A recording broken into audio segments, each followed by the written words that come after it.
کی سماعت ہوئی ہے، کیا لگتا ہے کہ گزشتہ جو ہے وہ شروع سے ہی آپ آ رہی ہیں، آپ دیکھ رہی ہیں سارا کچھ، کیا آپ کو امید لگ رہی ہے آج اٹارنی جنرل خود وہاں پہنچے اور انہوں نے ٹائم مانگا ہے، کیا کہیں گی اس حوالے سے؟ جی میں بہت خوش ہوں اور یہ بہت خوشی کی بات ہے تمام پاکستانیوں کے لیے کہ آئین اور قانون کی بالادستی جو ہے جس کی بات میرے شوہر تمام عمر کرتے رہے ہیں، اسی کے ذریعے کورٹس کے تھرو ان کو جو ہے وہ بازیاب کروایا جائے گا، اور اس سے اچھی جو ہے وہ کیا بات ہو سکتی ہے۔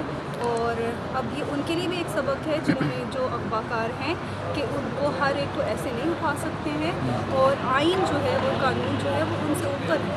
They have to obey the law at any cost. اچھا، آئی ایس آئی آفیشلز کی آپ کو کال آئی تھی، پہلے آپ نے عدالت میں آ کے بتایا، کیا اس کے بعد بھی کسی قسم کا کوئی رابطہ کیا گیا ہے ان کی جانب سے، کچھ کہا گیا ہے آپ کو کہ رک جائیں یا کوئی اس طرح کی کوئی بات کی گئی ہے؟ نہیں، اس کے بعد چونکہ جج صاحب نے لاسٹ ہیئرنگ میں انہیں منع کیا تھا، تو اس کے بعد ڈائریکٹ کانٹیکٹ انہوں نے نہیں کیا میرے شوہر کے فون سے، لیکن through different channels the pressure was they were trying to put the pressure. تو کیا کہا جاتا رہا ہے آپ سے، کیا مطالبہ کیا جاتا یہ رہا کہ ہے؟ پٹیشن واپس لیجیے۔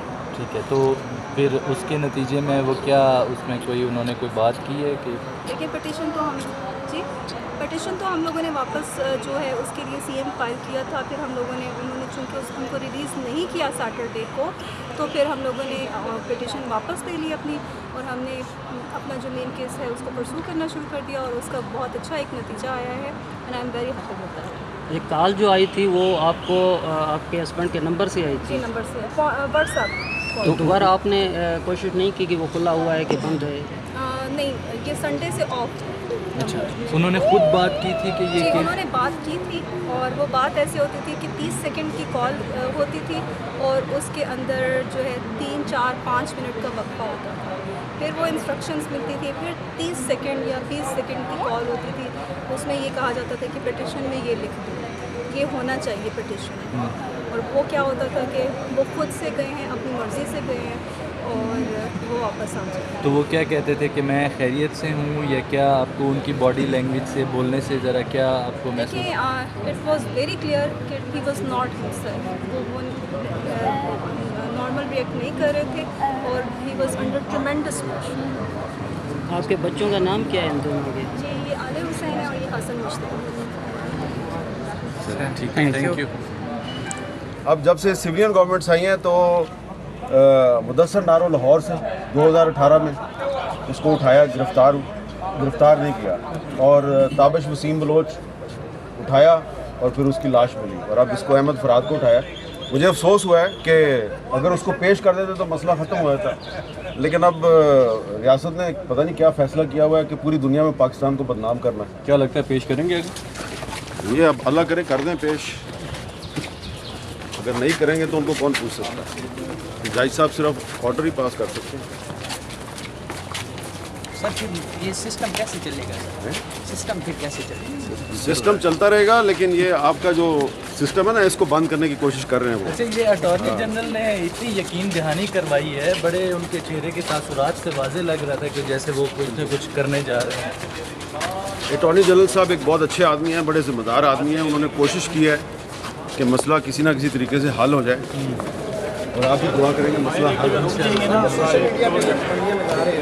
پہلے پی ٹی آئی کے دور میں بھی فیقہ قانون بنایا گیا، اس وقت آپ نے بڑی آواز اٹھائی، ابھی بھی سر کوئی لائحہ عمل بنا رہے ہیں صافی؟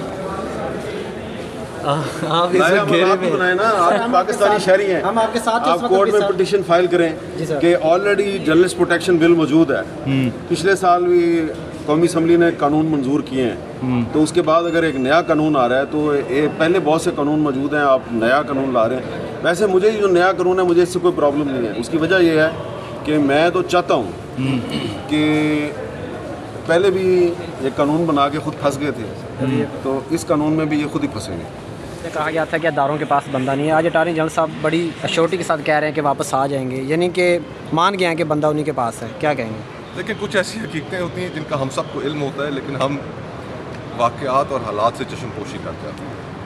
یہ وفاقی دارالحکومت ہے، وفاقی حکومت کی پرنسپل سیٹ ہے، اور اگر یہاں پر ایک شخص اپنی آزادی سے محروم ہو جاتا ہے تو پھر حکومت کے لیے تو اس سے بڑی سختی کوئی نہیں ہے۔